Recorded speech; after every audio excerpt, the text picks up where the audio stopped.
Welcome to another edition of Echoes of Freedom. I'm Justice Buckley. Today I'm joined by Joseph Sweet, who was a member of the 10th Mountain Division, 101st Airborne, and 150th Engineers Battalion. Thank you for joining us.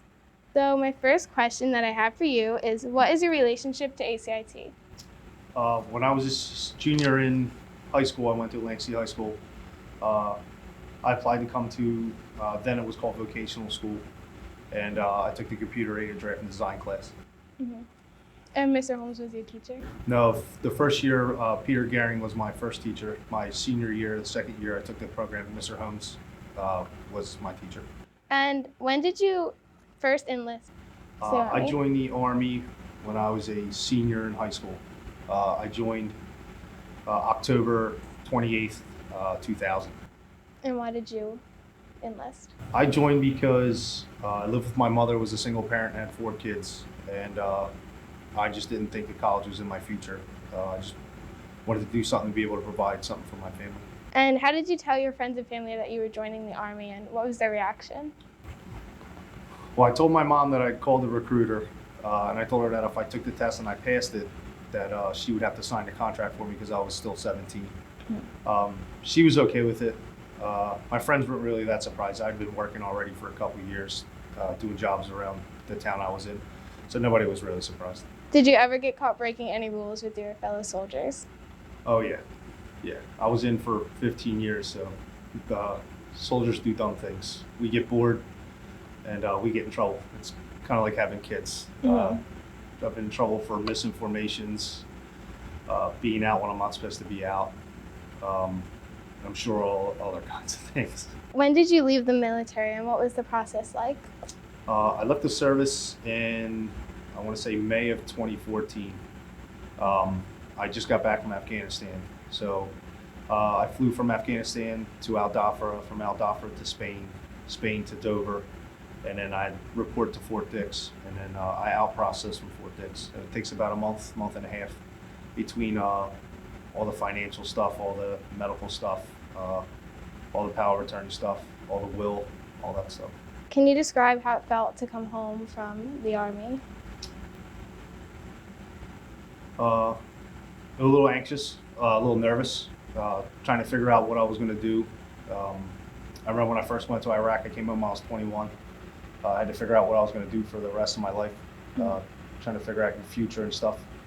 Coming from some place like that and trying to reintegrate into society is a little challenging. And what did you learn about yourself? What did the Army teach you? Yes, the Army's taught me that I'm very resilient and that I can basically adapt to probably any situation I've ever been thrown into. And is there anything you wish that civilians understood about the military service?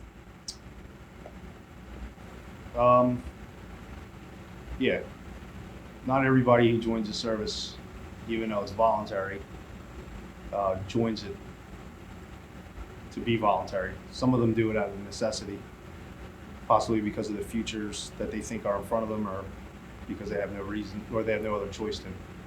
Mm-hmm. And what was your relationship to your fellow soldiers?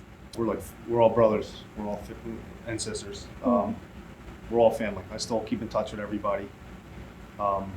I've had barbecues where everybody's been in the house. I know all the kids' names. They know all my kids' names. I know the wives' names, parents, a lot of them. I know extended family.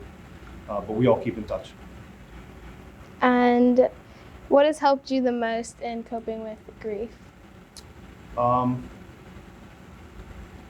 Probably just family and keeping the tight-knit friendships that we've had, that I've created over the years with the people I've been overseas with, whether it was Afghanistan or Iraq or Mexico or wherever else I've been. I just try to stay in touch with everybody. On top of having a weird sense of humor always helps. Mm-hmm. Do you ever regret joining the Army or regret being away from family? No. I mean, I've been away a lot. My family's always been very supportive. So, no, never. And what was like the best time you had? Like the funniest moment that stands out, or any jokes that you had? I just like being in the service in general. Some of the camaraderie that we have and some of the rivalries are fun. It's always fun getting together with the Air Force because it's a big joke and a big chastise between the two of us. So that's always fun. Thank you, Joe, for joining us today and for your service to our country. These stories are important to understanding our history and should never be forgotten. For Echoes of Freedom and the Atlantic County Institute of Technology, I'm Justyce Buckley.